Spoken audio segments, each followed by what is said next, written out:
All right, YouTube, quick video about a Suburban replacement tailgate cable. Just to replace this broken one. Well, it was broken when I bought it. I don't know who broke it, how it broke, no idea.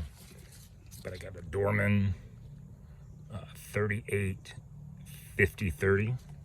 It was $14 on Amazon, $15 with tax. This is it right here, put in very easily. 8mm bolt here for this one.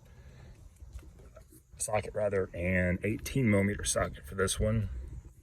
I first ordered these off Amazon, a 2-pack. They were $14 shipped, but not even close to being the right length. Not the right length, they're too short. They're wrong hardware. The cable's thinner.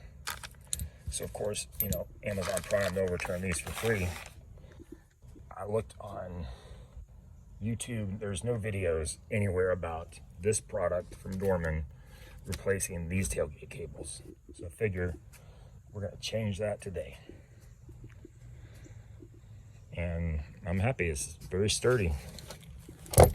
Climb on this thing, very sturdy tailgate cables.